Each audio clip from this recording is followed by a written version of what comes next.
Welcome back to Feedback Control Systems. This is Module 2.3, Electromechanical Systems. The objectives of today's module are to look at an introduction to an electromechanical system, look at equations for a DC servo motor, then put together a second-order transfer function for this servo motor, then look at a third-order transfer function for this motor, and then finally, we're going to look at some torque speed curves for this system. Now, I'll pause just a little bit here as we, quick review of where we've been so far. The title is, Feedback Control Systems. Right now, what we're trying to do is just model the physical systems in that block, if you will. And so we're looking primarily at electrical and mechanical systems, both translational and rotational with gears, etc.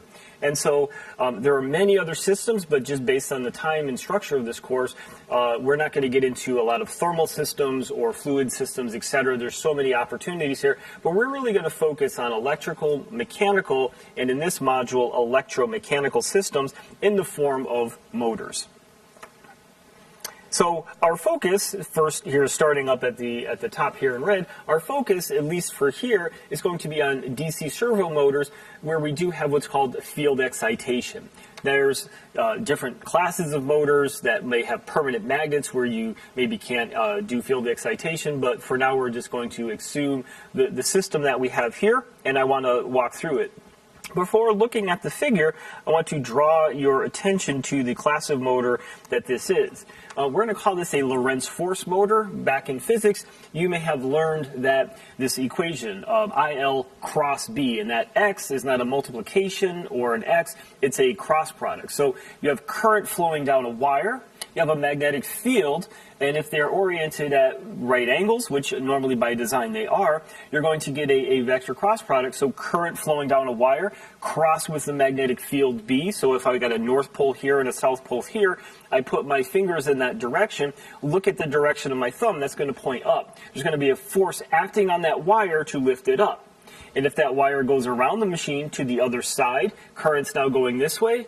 And if we look at the direction of the B field, we're going to see an equal opposite force. If this is on some sort of rotating mechanism, that's going to cause the motor to rotate. So this is what we call a Lorentz force machine, where I is the current flow in the machine. And looking at our circuit, that's going to be, in this case, IA, the armature current. L is the length of the wire. That's a term that's going to be wrapped up in some of the constants we're going to see down below, KB and KT. Once you design your machine, that's going to be wrapped up into that there. And then finally, the B term, that's going to be essentially the flux density, essentially a surrogate for how much magnetic strength there is in the machine. And notice this is force, but what I showed you was rotation. So this times a radius of that machine would give you torque. So we can easily translate this force into torque. Now, the next equation I want to draw your attention to is this equation for Faraday's law. Now, the induced voltage in a machine, we'll often call it it's a BLV type voltage. Now, B, it's the same B from here, the magnetic strength. The L is the same length of wire. Now, what you can imagine is if I have a B field, north to south in one direction, but I have this coil of wire that's rotating. That coil is seeing a change of magnetic field, and then from Faraday's law, you're going to get an induced voltage. And that's what this equation is here. So you get the faster, the V here, the velocity that you're moving, the faster you're moving, the more voltage that you will get. So again, these are sort of the basics, the foundations. You may have seen this in another course. We're not going to really dig in, but I just wanted to give you that background as we're looking at the machine. So in terms of the machine, we are going to have a voltage that we're going to apply here called E sub A, and we're going to call that the armature voltage. That's measured in units of volts. We've already looked at the armature current. That's what's going to be drawn from the DC supply. Now, as we talk about those windings, when we talked about the length of the windings, etc., those windings are going to be coils of wire. That wire has resistance and inductance, and so we have an RA and an LA here, which represents the armature resistance and inductance in units of ohms and henries, respectively. Then we have VB. Now that is going to be our back EMF voltage. That is actually our Faraday induced voltage E. So we're using in our motor model V sub B for our back EMF voltage, and that again is our Faraday induced voltage. Now, that really represents the electrical part of the circuit. Now we have essentially the shaft of the motor. So now we have our rotational mechanical piece here. And so we have on that shaft torque and position as we're showing here. We could also show the velocity, etc. We'll get to that in a later point. But for now, we're going to show torque and position in our motor. And then in parentheses on the sides here, you can see all the different units for all the different terms.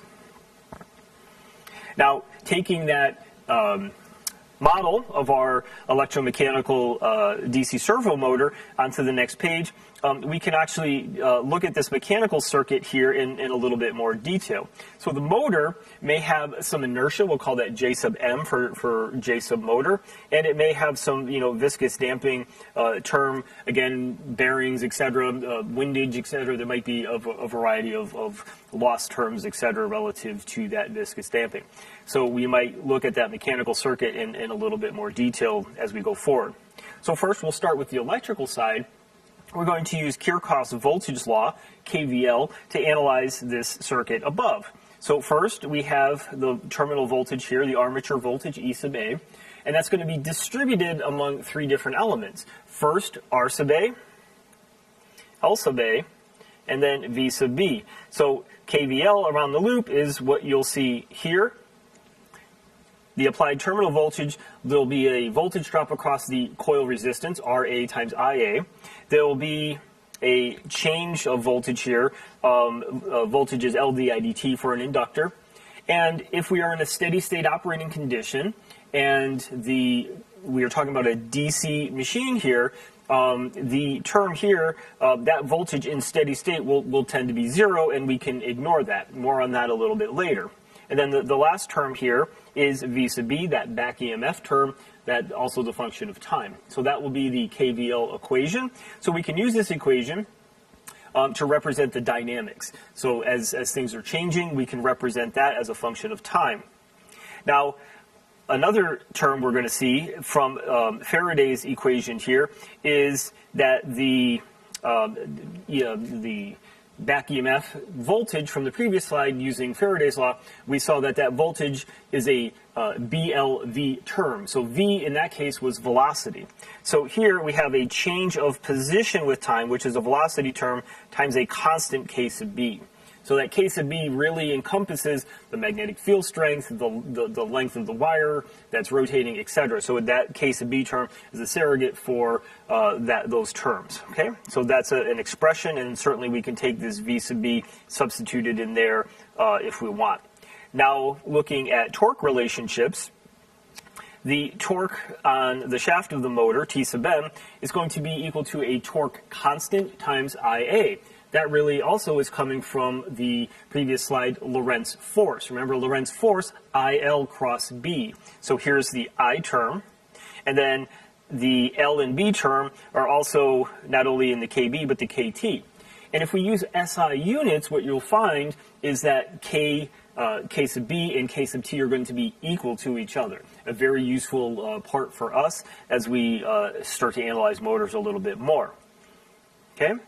And then finally what we can do is look at the mechanical torque of the machine and relate it relative to the motor inertia that we've shown here, also the viscous damping as we see here. So the inertia term has to get multiplied by acceleration, and the viscous damping term times velocity, hence the derivatives and the second derivatives there.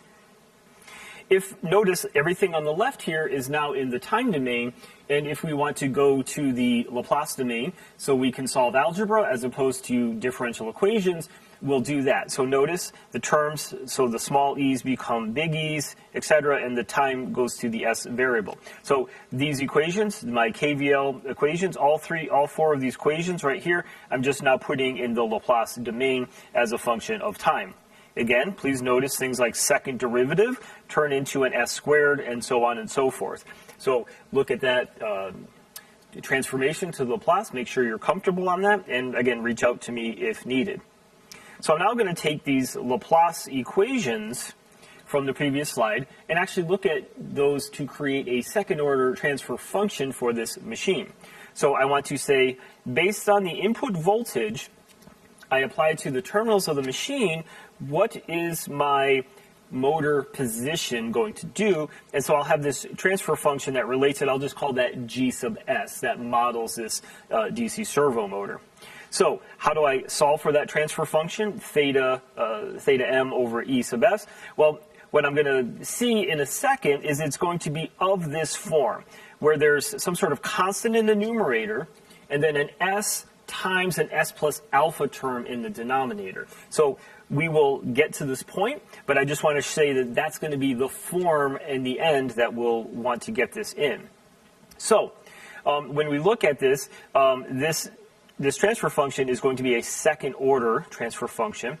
And often what is going to happen is the L sub A term, if we're looking at sort of a steady state condition, the voltage L di dt across the inductor is going to tend to be 0, so we're going to ignore that term, at least for our second order system.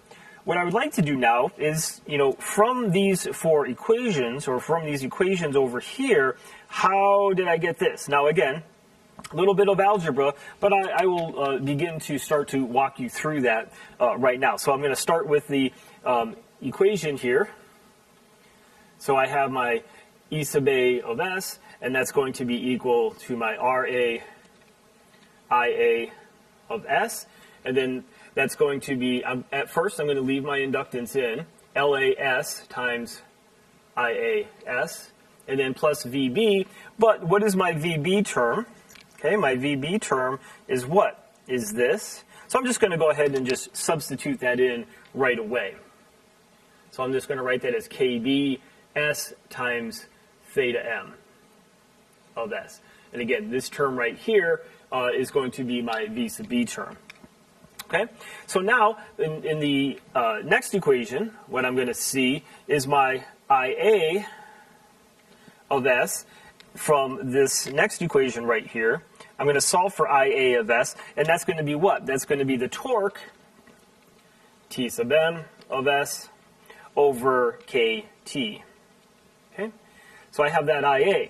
Now what I can do relative to that is substitute in my IA, but actually I'm going to hold off on just 1 second because I just noticed what? There's a second equation for Tm. So these two Tm are equal, so I can actually make these equal as well and actually expand on this a little bit more. So let's do that. Another expression for T sub M is what? It is J sub M S squared plus D sub M S. So again, that would be my T sub M term, and I will put my K sub T down in the denominator. So now what I can do is take this expression, which is what? This expression is now IA, and I can substitute it in here, and I can substitute it in here. Okay? So I can make that substitution, and again, it's always good as you're going through this to pause for a second and remind yourself what we're looking for.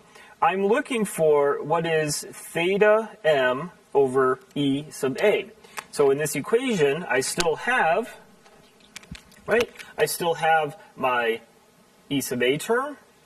Okay, my I sub A term is going to be canceled based on this substitution, and I have my theta M term right there. So I'm actually going to have one equation, once I substitute this in, that will relate these two variables, and then I will just have some algebra associated with that. So what I want to do is, first I'm going to say, well, if I assume my L sub A is 0, right? If I assume my L sub A equals 0, because I want to look at steady state conditions, what happens to this term?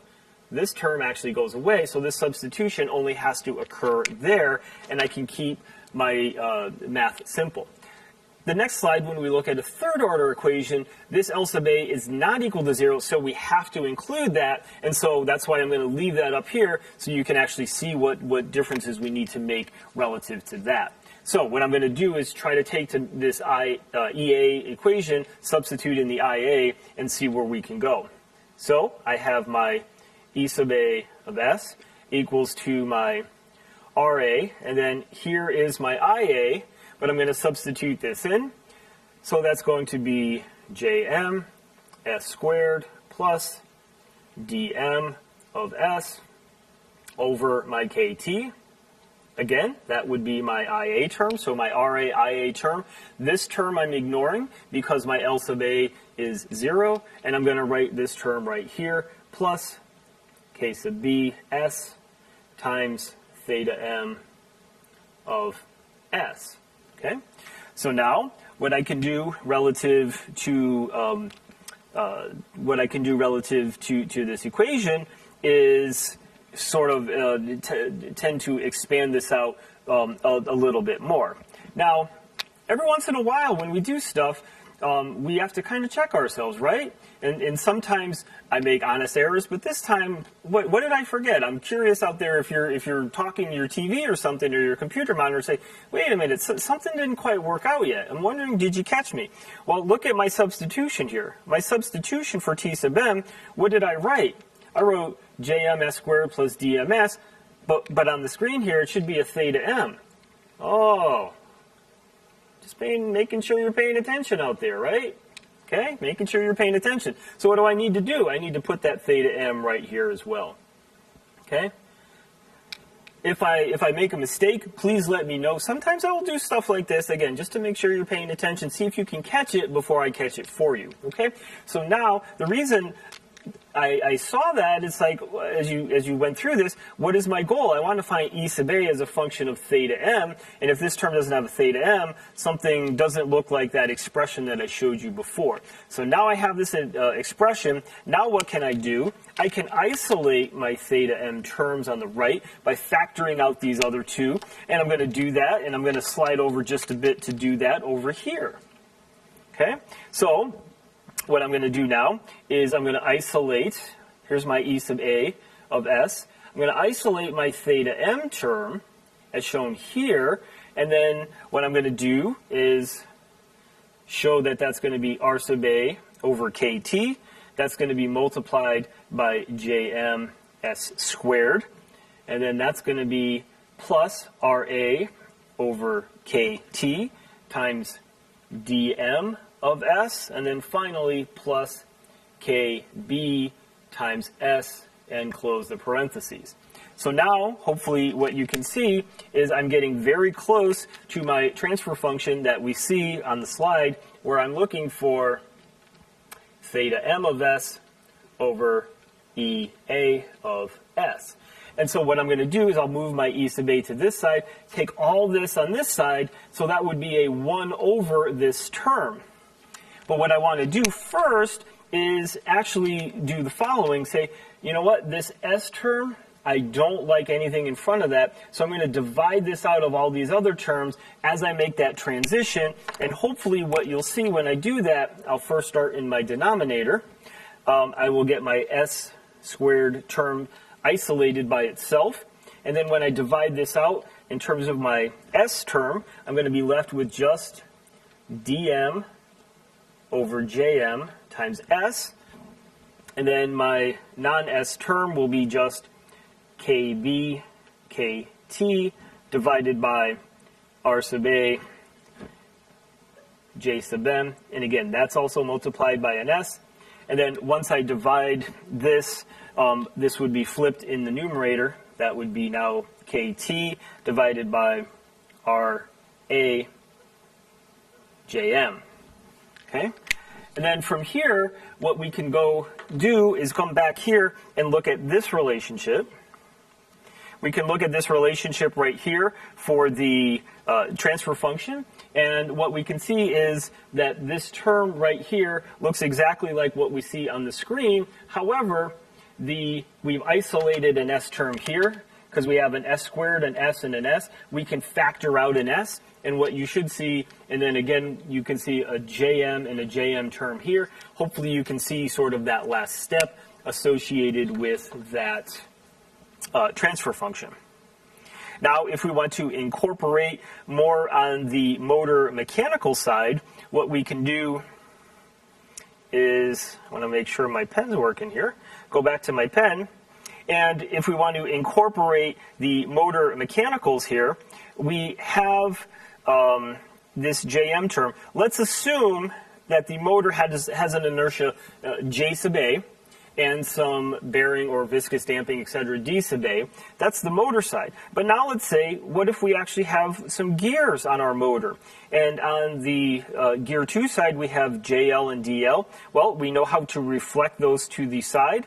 And what we can say now is the total motor inertia, J sub M, incorporates not only the inertia of the motor, but also the inertia of the load and then any inertia associated with the gears, etc., from this equation that we learned from a previous module. And then similarly, for the damping associated with the motor, it would be D sub A and then D sub L associated with that turns ratio of the gears.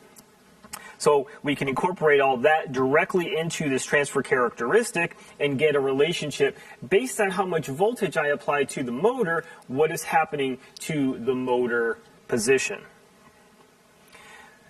Now what we're going to do is look at the third order transfer function of a DC servo motor. In this case, notice the assumption. We're no longer assuming L sub A is equal to 0.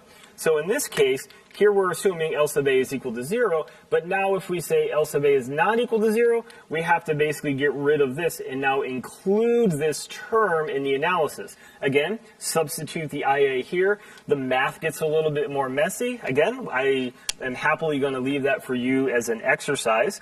But notice what we do. We start with the same equations as we did before, and we set the two torque equations equal, just like we did last time. We're setting these two equal, very similar to what we did last time. We're going to do that substitution for IA. So everything that I'm talking here, I'm kind of writing on the board. So this is that substitution. I'm going to solve for IA and then substitute it in relative to that, and then find the transfer function based on that. When you're all done, you're going to get a third order system as shown in this transfer characteristic. Now, a little bit more messy and a little bit more algebra involved. However, there will be some instances during some dynamics or some transient conditions where you have to include this inductive term to really see what's going on. Okay? So not everything in life is steady state. We have to handle transient conditions as you're going from one state to another. Okay? So we are very interested in capturing all of those dynamics. The final topic for this module is torque speed curves for the DC servo motor. So if we are now going to look at steady state for a torque, most torque speed curves are going to be done at a steady state static condition. We're back to our assumption of L sub A equals 0, or again using the transfer characteristic that we have derived here. And if we go through, again, starting with these equations, what we're going to do is, these equations are more or less the ones we've had on the previous page, but look, we've just included a different equation. What is this equation? Since we're doing a torque speed curve, whereas before we were looking at position, we need to define our variable for speed, omega sub m, in units of radians per second. And what is that? That's the derivative of the rotational angle. And so in Laplace, it's just s times theta m. So we can take that information and derive this torque speed characteristic. Again, I'm not going to do that for you, but it's going to be a similar technique as what we've seen here. But instead of substituting for the currents, etc., we're going to substitute for this current IA in terms of this Tm and then derive this relationship. Now, what you'll see is this relationship is going to be in the form of a straight line, y equals mx plus b, where this term looks like y, this term looks like the slope, my x variable is speed, and my b intercept is this term right here. So I can actually graph that as shown down below, where my y-axis is torque, shown right here. My x-axis is speed, shown right here, and then I actually get a straight line where the slope the m term right here, this would be the slope. Notice it's a negative slope. And then I also have the b-intercept here, which would be right here.